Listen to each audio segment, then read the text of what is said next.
everybody. This is Brenda Green with the Be Strong Group, and I am so glad you're joining us on our next Tuesday chat. And I am the founder and CEO of the Be Strong Group, a nonprofit founded in honor of our son Braden, who has sickle cell disease.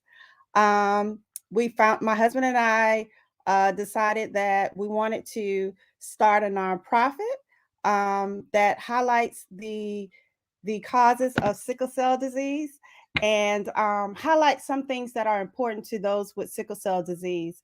So we wanted to take on different topics that are important to our warriors as well as their caregivers. And a lot of times we found that recently that a lot of the topics are applicable really to a lot of different people. So we're just so excited to be able to share once again because we have a wonderful topic. And if you've been following us, you know that our next blood drive is Tuesday, December 28th. It's from 11 to 4 at the Red Cross office on Bull Street here in Columbia, South Carolina. So 'tis the season to be a lifesaver. That is our theme. And why not have representatives from the American Red Cross to join us as our special guest today, just to share more information to our followers, to you. So help me in welcoming our Red Cross representatives. We have Bisha Jameson and we have Dr. Yvette Miller. Bisha, hey Bisha. Hey, how are you?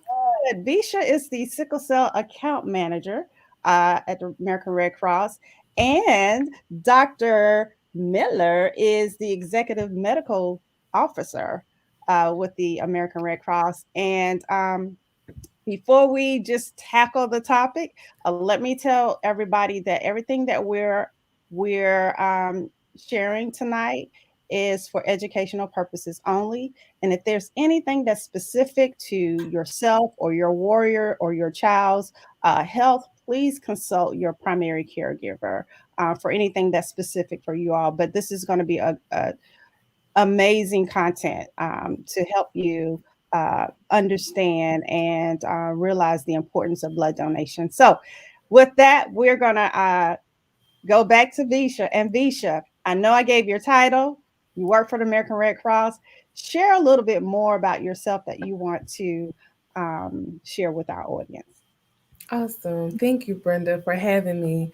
So, as you said, my name is Visha Jameson, and I am the sickle cell account manager for South Carolina with the American Red Cross. What's unique about my role and my position is that I am also a parent of a warrior and a longtime advocate. So, that is one of the things that actually brought me to the Red Cross, understanding the importance of blood donation and how it helps our patients with sickle cell disease.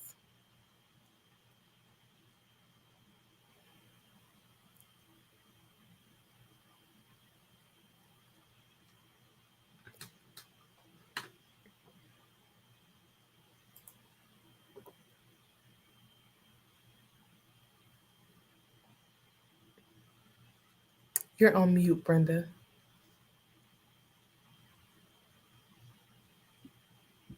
I am so sorry. There we go. Yeah. Dr. Miller, will you share a little bit more about yourself? Yes. Hi. Good evening. I'm having a little bit of lighting challenges, but I think it's good enough. So thank you so much. Always, it's such a pleasure and an honor to be here to work with you, Brenda. So as the medical officer of the Red Cross, I do lots of different things in relationship to determining donor eligibility. But one of my primary jobs that I love doing is, again, sharing information about blood collection, identifying and talking about the importance of diversity of the blood supply, particularly in relationship to families and patients that have sickle cell disease, and talking about the fact that the Red Cross collects blood so that it is available for communities. So the language that we like to use is that when blood is needed, only blood will do. And so donating is for the community. It's not for the Red Cross. It's that so that blood is available when people need it. So thank you so much, Brenda. Oh, awesome.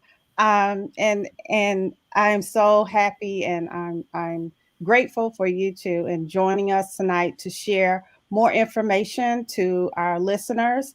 And it's such an honor to partner with the Red Cross in hosting blood drives. So you guys make our ability to serve our warriors easy. I just have to get the people there, and you're even helping me in the education piece, so people can better understand the why behind it, the what happens, the what ifs.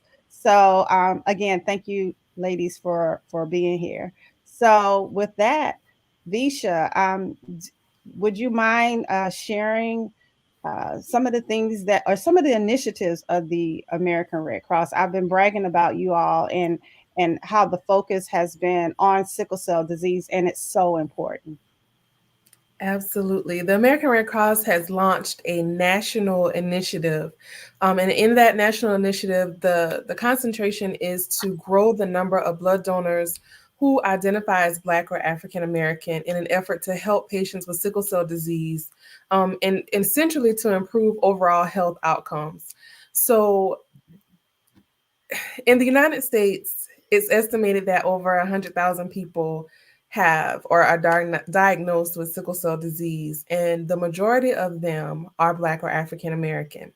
And through that, we require blood transfusions throughout their lifetime to help manage the disease, such as pain crises. We know that a lot of times transfusions are what helps our patients get over those crises or even other challenges that they may have.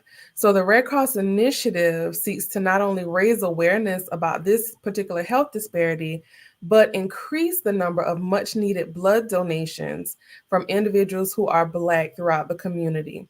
Black donors only make up about 3%. So if that gives you any idea about how much we need to increase those numbers, that's just a picture. So this initiative focuses solely on sickle cell disease and increasing the number, raising awareness, and getting what we need for our patients. Oh, awesome. And Dr. Miller, can you join in and say and kind of explain? So it might be changing up the how we're doing things, but can you explain the why behind why it's important that we have more African American donors or Black Americans to donate blood? Yeah, thank you so much, Brenda. So Visha definitely, opened up the conversation and led us to the point that we need African Americans to donate blood. And as African Americans, we have some unique proteins or structures on our red blood cells that are unique, that are inherited from our parents. So it's a genetic, and these antigens or proteins have to be closely matched between the donor and the recipient to prevent complications related to blood transfusion. And so, as African Americans, as Avisha already mentioned, the majority of individuals in this country that have sickle cell disease are African American. The second largest population is Latino or Latinx.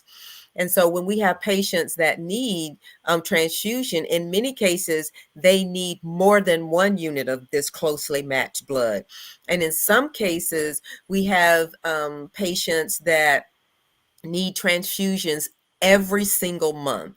And the number of units of blood a person needs is depending on their body size. So as an adult may need 10 or more of these closely matched units. So if only about 3% of the population are Black or African American or blood donors or people of African descent, you can see very quickly how difficult it can be to find multiple compatible units donated by African Americans to meet the transfusion needs of this patient population. So that's why it's important for African Americans to donate blood. Okay, thank you, Dr. Miller, because we need to understand the why and Mhm. why it makes sense. Um, so Visha, okay, so I already said that we're hosting our next blood drive on December 28th, 11 to 4 at the Red Cross office. Um, Explain to our listeners, those who may be listening now or maybe listening on replay, how can they go about signing up to donate blood at our next blood drive or any blood drive, as a matter of fact? Okay. Any blood drive, you can log on to www.redcrossblood.org and you can type in your zip code. You'll be able to find a blood drive near you. Now, we want you to come out on the 28th and support the Be Strong group. And you can do the same, www.redcrossblood.org, and type in the keyword Be Strong. And you'll be able to find that particular drive. All right. So we do have we have several slots. I think the last time I checked, Visha, we might have 10 available. Mhm. Um, so we're trying to get those 10 filled. We have a goal. Braden has a goal, so we want everybody to go ahead and sign up. Visha, also, if an organization is listening right now, and I know a lot of times we have other sickle cell organizations who are listening in, how can they host the blood drive in the name of sickle cell as a part of this initiative? Awesome. As part of this initiative, I will be your direct contact. So, as Brenda would say, I'm the plug. So they can actually contact me, Brenda, and I can give you my contact information, and I can share it here as well. They can contact me, and we will go through some formalities and get them set up to host a blood drive. And we absolutely love, love, love when people want to host blood drives so we can make that impact, make that difference in the community. Oh, absolutely. And Visha, and if you don't mind sharing, Mhm. uh, can you just share why um, this actually is important to you, not because it's your job, but maybe on a personal level as well? Absolutely. Um, as I mentioned, I have a son with sickle cell disease. He's 11. His name is Dre. And this initiative is near and dear to my heart because it's not, like you said, Brenda, it's not just my job. This is 24/7, 365 for me. And even though, when I come home, I can take off my American Red Cross shirt, but I still have on a shirt underneath that says I love someone with sickle cell. So this is very near and dear to me. I'm very passionate about it because I've experienced firsthand the impact of Draylon having a blood transfusion. And right now, with us being in such a critical need. Just a few weeks ago, we actually experienced it firsthand of what it felt like to sit and wait in a hospital. So a lot of times when I talk to people, especially asking to host blood drives, I often say, think about the families who are sitting in the hospitals waiting, to get blood. And if that blood is not readily available, or like Dr. Miller said, we have to find units, that are compatible. And if it's multiple units, that can take a lot of time. And we often want to consider those families. So there are days when I'm that family, Mhm. we're that family. So it's very near and dear to me because this is my baby. And so every unit of blood, it represents um, something different for me, something Right. different. So we always say, and I've coined this from Brenda: blood is love, blood is life.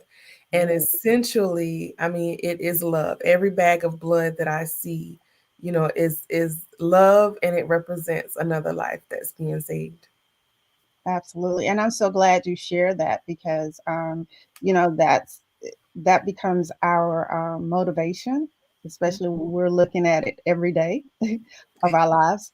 And that's one thing that kind of pushed me as adding hosting blood drives as one of our main initiatives with the Be Strong group is because our own personal story. And those of you who follow and maybe listening for the first time, our son Braden received the life-saving blood transfusion. And he may not need it regularly like some warriors do, but he needed it at that moment to live. And I was grateful to whoever that donor was. And so this is my motivation is to, me, myself, I'm a regular blood donor. And Dr. Miller is going to get into how can we continue to be regular blood donors because I do have low hemoglobin at times. So I have to work on that. But, and I also want to, I also encourage anybody I come across to become a regular blood donor because it does save lives. And that the saying one blood donation say can save up to 3 lives is not just the saying, it's for real. I mean, we are two parents who have witnessed it firsthand. So, and before I, get you guys know I am a mushy mama. So before I get too mushy, let's go on with Dr. Miller. And Dr. Miller, can you just share some of your gems you have for potential donors and maybe even donors like me who have that low iron, that low Mhm. hemoglobin, and how we can best prep for to have a successful donation? Yes, thank you so much, Brenda. So, yeah, so just like anything, we have to prepare ourselves to be our healthiest when we donate blood. As African Americans, our normal hemoglobin is on the lower end of the normal spectrum. And so for women to donate blood, our hemoglobin has to be at least 12.5. And for men, it has to be 13 grams. And so, number one, if you are a blood donor, make sure that between your blood donations, take iron supplementation. And while mention, we are not your healthcare provider. So um, you definitely have to check with your healthcare provider about taking iron. But studies have shown, and this is on our website, that individuals who donate blood, because when you donate blood, we're taking iron from your body, and you need iron to make red blood cells. So anytime you donate a unit of blood, you should take iron after you donate that unit of blood. And for people who have never donated blood before, again, it's important to ensure that you are feeling healthy and well, and that you are eating a healthy diet. Eating a steak or something heavy the day that you present to donate, that's not going to be helpful because your body does not absorb iron that quickly. Mhm. So for people who are interested in donating iron, donating blood, you have to have a healthy diet and a healthy lifestyle, months ahead of becoming a blood donor. But I would say that most people who attempt to donate bloods, even as first time donors, most of them are eligible and are successful in donating blood. But definitely ensure that you've been taking care of yourself and eating well, and that you are healthy and well before you donate. And I encourage anyone who has, and women, because many of us have a menstrual cycle. Women are also at risk of having low blood in relationship to their menstrual cycle, and not just necessarily related to our normal physiology. So definitely anyone that is in their younger years that are menstruating, definitely have a conversation with your healthcare provider about blood donation, so that you can make sure that you are healthy and well and prepared to donate blood, because anyone can donate blood. And individuals that have sickle cell trait are eligible to donate blood. So that's a really important piece of information. And and the Red Cross, we have a project that started in April, that anyone who self-identifies as African American, we are doing screening for sickle cell trait, because it is really important health information for anyone who is African American, to know their sickle cell trait status. Again, the reason why we're focusing on African Americans is because in this country, the great majority of people who have sickle cell disease are of African descent or African American. And so that's why we're offering sickle cell trait screening at this time to individuals who self-identify as African American, because it's an important piece of health information. So those are some quick tidbits and facts and support the information regarding individuals who we want to encourage to donate blood to support our patient population with sickle cell disease.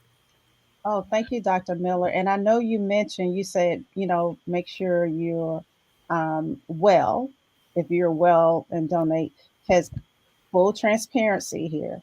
I've been deferred a couple of times over the years. One is not having a high enough hemoglobin, and I reluctantly share this, but one time is high blood pressure. My blood pressure was too high. Yeah, I was, Oh, yeah, that's and I passed the hemoglobin by a tenth and was not able to donate because my blood pressure was too high. So we have to be, you want to be healthy hmm and not too anxious. that's right. So please let me talk about the blood pressure issue. Oh yeah, go ahead. So so one of the Red Cross, we have a blood donor app. And in that, where you can answer all the questions, it's called Rapid Pass. But when you download the blood donor app, within 24 hours of your blood donation, you can answer all the questions that you have to answer the day that you donate. But it's got to be within 24 hours of your appointment. But also in that blood donor app, we have a graph of all of your parameters that we take and measure when you donate blood, your blood pressure, pulse, and your hemoglobin. All those things are tracked within that blood donor app so you can see your blood pressure. As African Americans, a significant proportion of the African American community have high blood pressure. And your blood pressure can be too high to donate. It's 180 over 100. If your top number and your bottom number are too high on that particular day, you are deferred for that one day from donating. So Mm-hmm. absolutely, we encourage everybody to know your blood pressure numbers. And if you have high blood pressure and you are on blood pressure medication, please take your blood pressure medication. We encourage you to do that. And check with your healthcare provider if you are not feeling well, Mm-hmm. because having high blood pressure, you cannot feel well and not even know that it's your high blood pressure that's making you not feel well. Because um, people always think that if my blood pressure is too high, I'm going to have a headache. That's not necessarily true. Sometimes you just feel irritable, you just don't feel good, you feel tired, and all of that could be related to your blood pressure. So don't think that the only symptom of high blood pressure is a headache. It's a lot of different things. So please pay attention to that, because our population, African American population, is at great risk for having high blood pressure. And many people have no idea that they have high blood pressure until they have a stroke. So we do not want that to happen. So please pay attention and get your blood pressure regularly checked. Again, you can go to the drugstore. They have those blood pressure monitors where you can get your blood pressure taken. They have those little monitors that you can put on your finger that can track your blood pressure. Do whatever you can to live your healthiest life. And Mm-hmm. it's really pretty simple. And having your blood pressure taken on a regular basis is incredibly important, can help us live our best and healthiest lives. So thank you so much, Brenda, for mentioning that and sharing your story. Yeah. Hmm. And I made sure I did talk to my physician, my primary health care physician, and I told her, I said, I can't be turned away again. And we talked about some of the things that I needed to do as far as my hemoglobin, and Mhm. she had already been talking to me about my blood pressure, so I just needed to do what I know I needed to do with that. Um, and I'm going to do a quick diversion because I did have a question that popped up on my phone, Visha, and it's about yeah, we're still in a pandemic. Is the Red Cross still implementing the COVID mask policy during blood drive? Absolutely. Absolutely.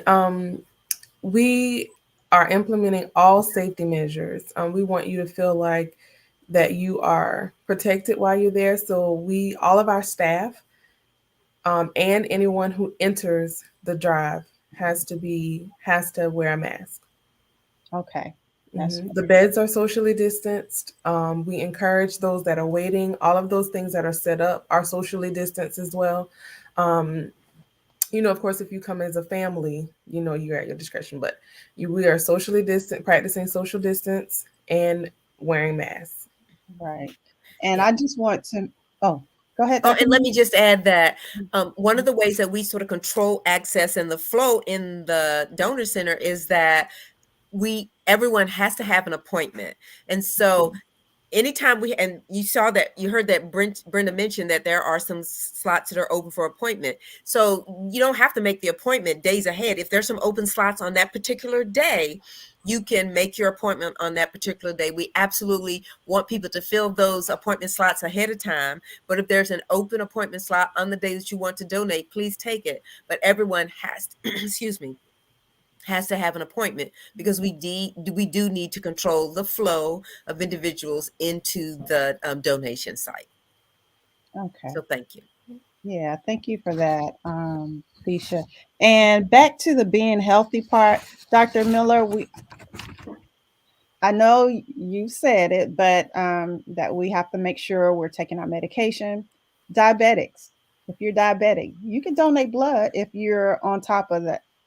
Top of that. Absolutely. That's right. Okay. So the operative word is what I mentioned. You have to be healthy and well. So people with diabetes are absolutely eligible to donate blood.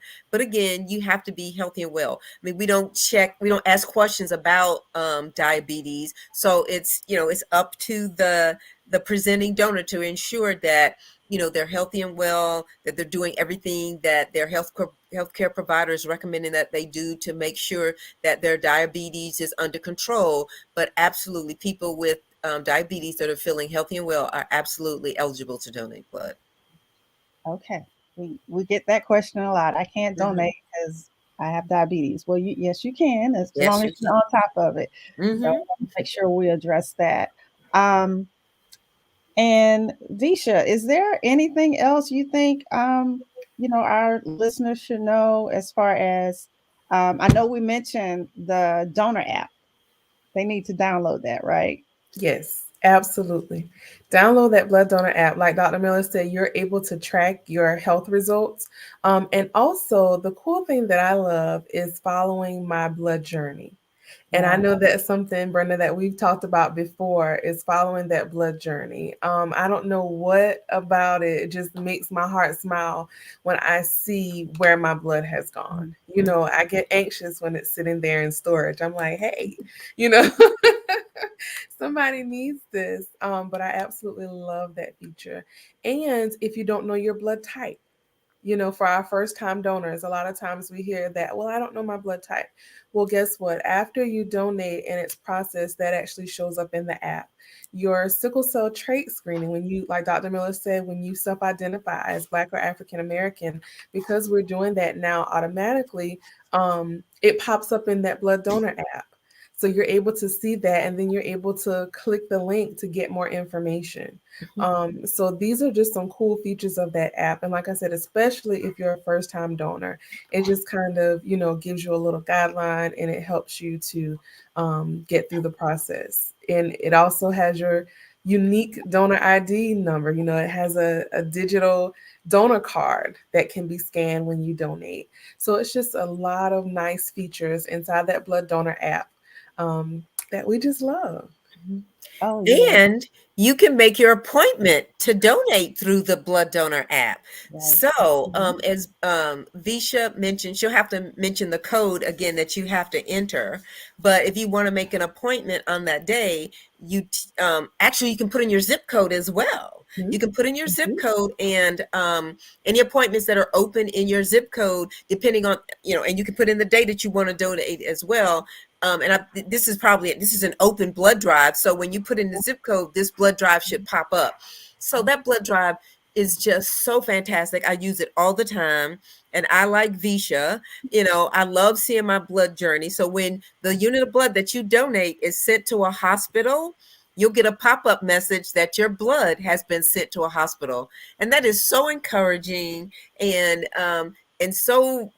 so welcome to see that your unit of blood has been sent to a hospital to support a patient.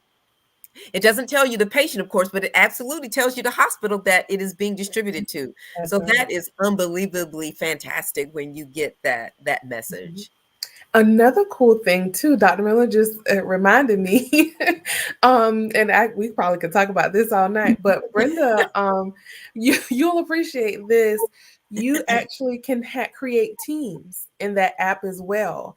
So, for example, the Be Strong group has a team, and they're able to send you a link for you to join their team. So anytime you donate blood, whether it's on the 28th or any other time as a part of the team, she can actually see the impact that her team, Braden's Braden's team, Greatest buddies. Braden's buddies, Braden's buddies has made over the course of their donation span. I absolutely love that. You're also able to you get badges. There's a lot of cool features in the app. You're able to Mhm. get badges. I had someone show me where they had like the selfie frames. You're able to take a selfie while you're donating and post to social media. So that encourages other people as well to donate. And like I said, with the teams, you can share that team link and have people join your team. So each time they're donating, you can see the lives that have been impacted by your personal team. And I'm glad Visha put in that plug. So if you guys want to join our team, you will get, and those who are donating on the day of the blood drive and want to and join the Be Strong group, Braden's Buddy, you get this handy dandy. I don't know if you can see it. Um, Handy dandy band bracelet, silicone bracelet, to indicate that you're our Braden's buddies, and it goes towards our team. And I know I've had a lot of friends across the country who's like, "How can we donate? We can't come to your blood drive." Well, no fear. If That's there, right. go to redcrossblood.org, type in your zip code, find a Red Cross blood drive near you, and you can donate after you join Braden's Buddies. And that's how you're helping us to save lives. So thank you for that. Can you guys tell that we love that blood donor app? So you might as well go Yes. to your app store That's right. Might as well and just download download it. right now and get your information. Mhm, Actually, my mhm. husband and I have been competing. He'll never catch up with me though. He just got his 1 gallon pen. I was like, I'm at 2. I'm over 2. So, so yeah, I mean, it's a good thing. It's really fulfilling. It's to the point where I get disappointed if I make sure I'm not going to get deferred because I want to always be able to donate blood because I understand the importance. And like I said, Mhm, we've been on the receiving end, so mhm. able to give back and do my part.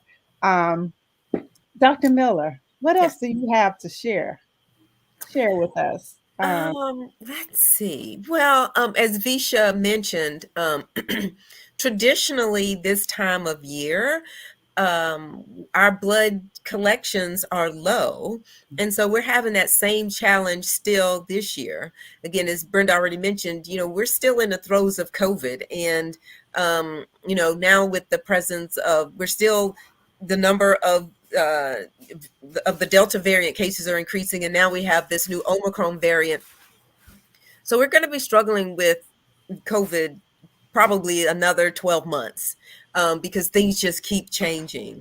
And so while it is certainly important, we want to make sure that our community of donors is extremely healthy and we care for we want to make sure that everybody is healthy and well.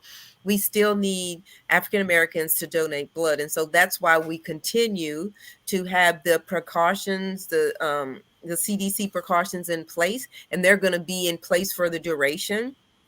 Again, I nobody has mentioned this yet, but I'm sure there's some questions out there about vaccination. We do not have a specific policy about vaccination, but absolutely, we support individuals getting vaccinated, and this is not just the blood donor community. This is for our community, as African Americans. And if anybody, most people are interested in that data about vaccination.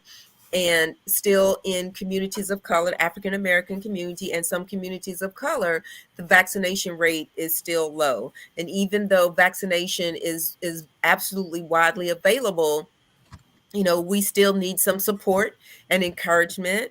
And we do that by speaking out and supporting each other. It's not our job to tell people what to do, but it's important that we share this information with our loved ones and the people that we care for, the people that we work with, and just support vaccination. We don't want to get into any arguments. We don't want to get into a tug of war, but we do want to ensure that our community is as healthy as it can be. And that's really the bottom line. And being vaccinated will not prevent you from donating blood, correct?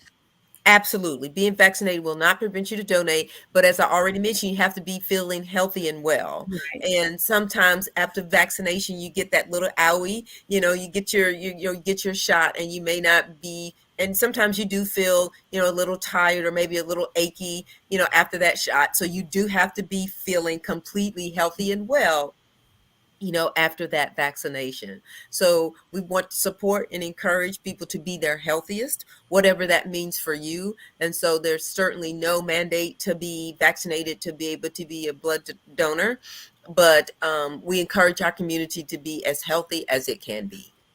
Oh, absolutely. And you mentioned owie. I just want to share, if everybody, you're on Facebook right now, so after you finish listening, go back into our feed and you'll see I shared a video about, are you afraid of needles? That Visha and Shawnette actually, Shawnette Sneed actually helped film and talk about and address the fear of needles. I know several people who are afraid of needles, and they are blood donors now because they have a why, right now. So, Mm-hmm. but yeah, that's a good video. I know there are a lot of reasons historically why Black African Americans are maybe hesitant to donate blood. Dr. Miller or Visha, do you want to kind of go there? There are a lot of reasons why we're a little hesitant on things medical in this country. Yeah. Can you address that a little bit, Dr. Miller? I'm gonna offer Okay. Visha I've been talking a lot, so I'm gonna offer Visha the opportunity to share her thoughts, and then I'll share my thoughts as well. You sure, Dr. Miller? Mhm. I can. I can, absolutely. I'll just briefly share just from my experience in the Black and African American communities. There's a certain level of trust that over the years that I've learned, just like I said, from experience or from hearing stories from others, that has kind of not been um ooh, it's not, it's a trust factor. I'll just say that that's been some of the reasons centered around blood donations. A lot of it also I've found is that many people were told things years ago that they still hold to be true. And I always say, you educate, educate, educate, because times just are ever changing. So just because there was a certain restriction 20 years ago, those restrictions may have been lifted. Just, educate yourself on the reason why you were unable to donate at that particular time versus now here in 2021. For the longest time, people thought because they had trait, they couldn't donate. And that may have been something, years ago. And that's not the case now. I've come into just recently quite a few donors who I've told, no, I'm a donor. I'm a blood donor. I'm a regular donor, and I have sickle cell trait. That's one of the requirements, of course, for my son to be able to have sickle cell disease. So when they think about it, they're just like, oh, okay. Oh, yeah. That does make sense. So just being educated, the fear and the trust factor. Those are some things that I hear a lot about people not donating. And sometimes it's, like I said, the education piece, not even understanding why it's so important. Like Dr. Miller said early on, there's no substitute for blood. We can take blood pressure medicine, we can take insulin, to help our diabetes. But in those critical moments where we need blood, there's no magic that can have, that's no substitute. So a lot of times it's simply not understanding the importance of giving blood. And like you said, Brenda, until there's a need, or until it actually hits home. I can tell you about my son, but I also can tell you that my mom has received blood transfusions. She had open heart surgery in 2015 and had to have a transfusion, before surgery. Well, after her surgery, she was put on blood thinners. So in 2018, she had another surgery where she had to receive plasma to make sure that she was clotting properly because she was on blood thinners. So in an instance like that, we think about the diverse dynamic of all the reasons why someone could receive blood. And I always say too, you think about, you say you're afraid of needles, that small 10 seconds or how many ever seconds it takes for that needle to go into that vein, that small moment of fear, I would say that the outcome trumps that small moment of fear. If we can get our heads wrapped around these things mentally, let go of some of these mental barriers, and that's a whole nother subject. I'm a big advocate of the mind and how we think. If we can let go of some of these mental barriers, and I think a lot of times we tell ourselves, I'm afraid of needles so much until we begin to believe it, and then that becomes our rhyme or reason. But to get rid of some of these mental barriers, because in the event that it was you that needed blood, in that moment you would put your fears aside to be able to receive. Or if it were your family member, you'd probably be the first in line to say, hey, take my blood. Those fears wouldn't matter in that moment. So I say, let's get rid of some of those mental barriers and put aside that small moment, those few seconds, and think about the impact that we're making, the lives that we're changing, the lives that we're saving. So if I had to sum up, those would be some of my rationales. Great. Thank you so much, Visha. That is, I hardly need to say anything. Um, but as Visha mentioned, you know, uh, there is, in some ways, there's a lack of trust in the medical community, by the African American community and communities of color in general, and marginalized communities, because of the past history of experimentation and the lack of respect of Black and brown bodies by the healthcare community. And um, and Visha mentioned, actually, it's been 50 years since the Red Cross segregated blood. So again, that was when it was basically, sort of the culture and the law of the land that segregation, there had to be segregation between the races. And the American Red Cross, I mean, we have um, come to apologize and understand the harm and the pain that it caused the Black community to segregate blood, even though there was, there was no scientific information supporting the fact that blood needed to be segregated. It was the policy of the U.S. military that it was their policy to segregate blood, and the Red Cross was under, it was the Red Cross's responsibility to provide blood to the U.S. military.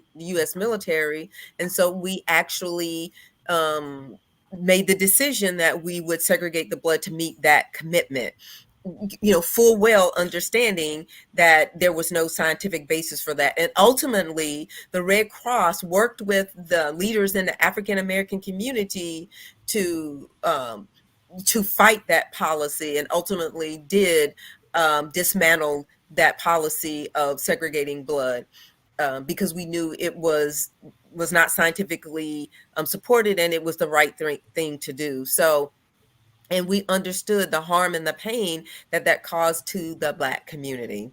Another area of that needs clarification in relationship to blood donation is that there is a myth in the Black community that Dr. Charles Drew, who was absolutely who is known as the father of blood transfusion, and he was the first medical director of the American Red Cross. He died from injuries sustained in a car accident. I live in Charlotte, North Carolina, and he died in Burlington, North Carolina, which is about 2 hours north of Charlotte. And there was this myth that he died because he did not get a blood transfusion, and that was absolutely not the case. He died because the injuries sustained in that car accident were fatal. It didn't have anything to do with him not receiving a blood transfusion. And again, that occurred back in the 50s.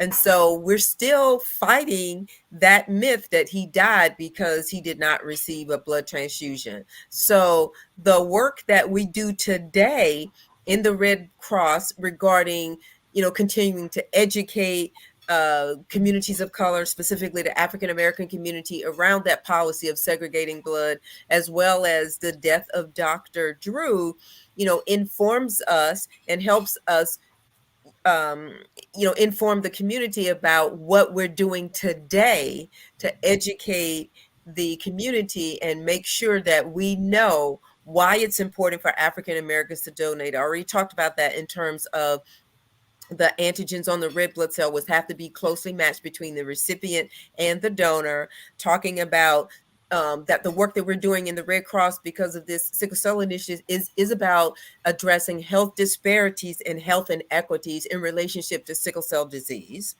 And that the work that we do with Red Cross with making sure that we have this blood donor app where you can track your blood pressure, you can track your pulse, as well as track your hemoglobin, as well as your sickle cell trait status.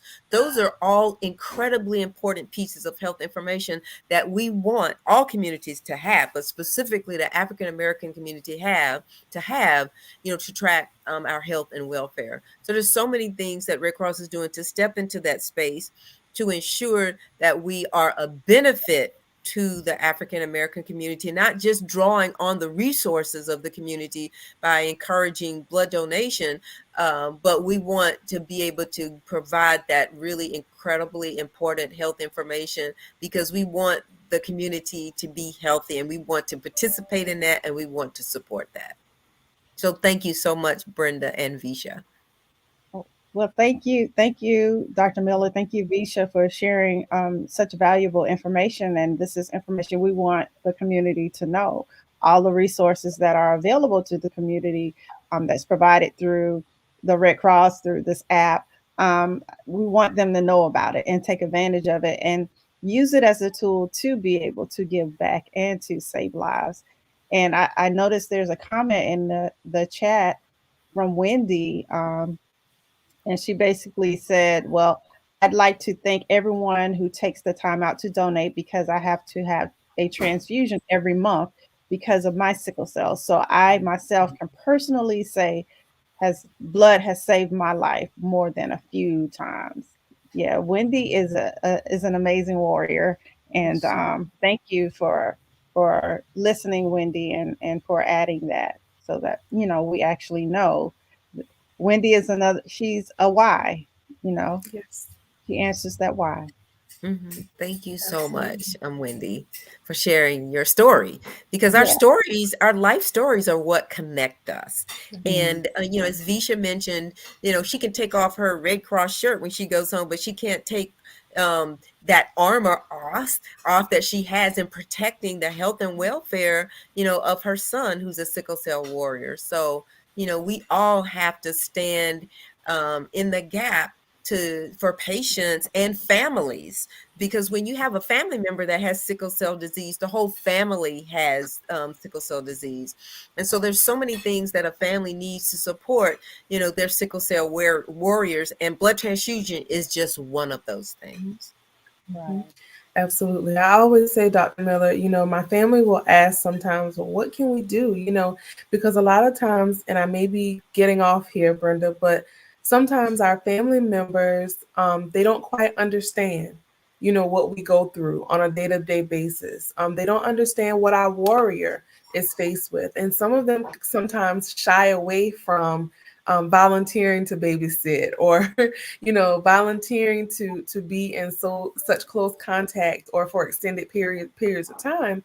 So they will opt for other things. What can we do to help? And that is one of the ways that they can help. Mhm. I would we love it when something can be taken off of our plate. If someone would cook us a meal, on a day when we don't feel like it, or, come over and clean our house or fold laundry. But the biggest thing, the biggest thing and the best thing that, and I think, Brenda would probably agree, is for you to take time out of your schedule, if you find it not robbery, to donate blood. Our houses will get cleaned. We will Mm. definitely eat. But in those moments when we're at the hospital and there's no guarantee that our babies will get the blood that they need, that meal doesn't mean a thing. That laundry being folded, we could care less. In that moment, we want to be able to know that there's a unit or units of blood secured for our babies. So that's one of the biggest ways that our friends and family members can support us in this journey. um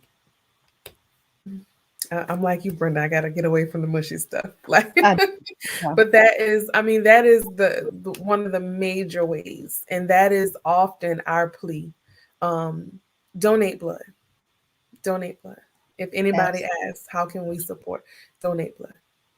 absolutely. And I know no one needs to be bought because they've heard some wise, they heard some good information on um, about the donating process. But for our blood drive on December 28th, which is a Tuesday, and if you work for the government, you have that day off. And if you're and um 16 and older can donate blood, but 16, you have to have parents' permission. But if you're 17 and older, you can donate. So you guys are out of school. So if you want to join us on Tuesday, December 28th at 11 o'clock, Bull Street office of the Red Cross, you can. And you will receive a $20 Amazon card. Mm-hmm. E-gift And card. Let me say that. Oh yeah, e-gift card, E-gift electronic card. email. You'll get an email, so you have to check your spam as well to make sure to see if that e-card is in there. But you also get a long sleeve Red Cross Holiday Edition shirt. I get another one. I'm gonna get another one. So you get some free things, and they feed you. Well, you get some snacks. Maybe some cookies or some juice, apple juice. You could do that, and we're gonna give Be Strong swag bag, and again the wristband. If you become a Braden's buddy, you'll get one of those as well. So you get some free goodies, some free items, but you also save lives. That's the most important thing. So let's think about that. So go ahead and sign up, you guys. I'll include the link again with this video, but you could just scroll through Facebook or yeah, I'll make sure for anybody watching on YouTube, I'll make sure I post the link so you can go ahead and sign up to join us. Let me see your face with your mask on, and it'll be great. So I know we're over time, but this was so much information to share. Is there anything else you want to share? Alicia, we'll go with you if you want to give some closing thoughts or something that I may have left out. Um, I think you hit it, Brenda. You talked about the incentives, which, like you said, a lot of our viewers don't essentially need incentives. Being knowledgeable and just knowing that you are saving lives is an incentive enough. Um, give the gift of life this holiday season. And so I just wanted to share for those who are interested or would like more information in hosting a blood drive. Um, Brenda will share my information, but I will also share my phone number. I can be reached at 803-413-8192. one. 803-413-8192.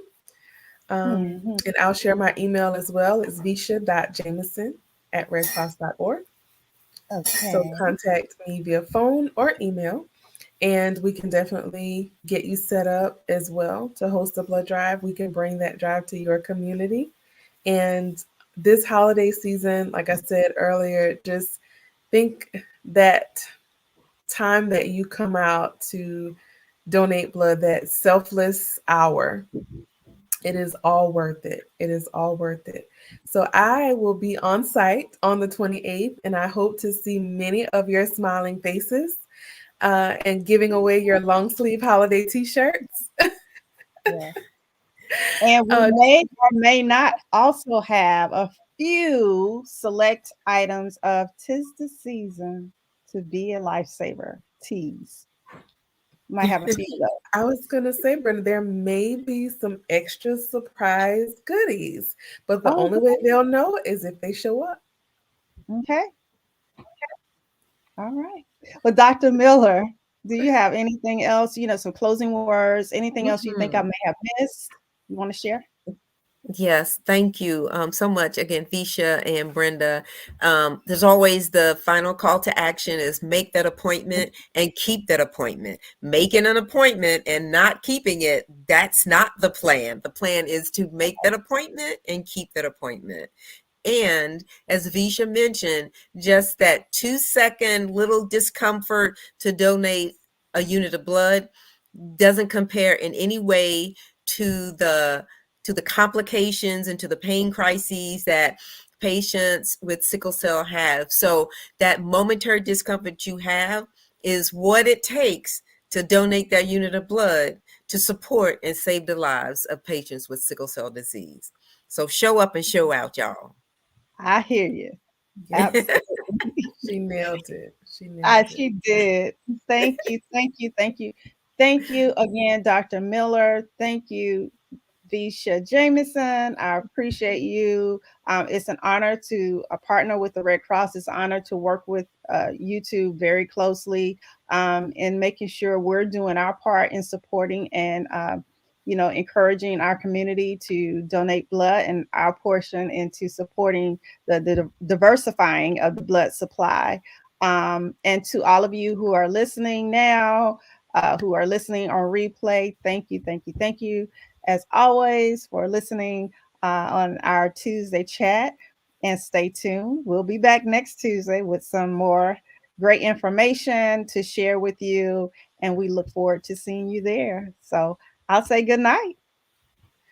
Good Thank you night. so much, Thank Brenda and you, Visha. Brenda. Thank you, Thank Dr. you. Miller.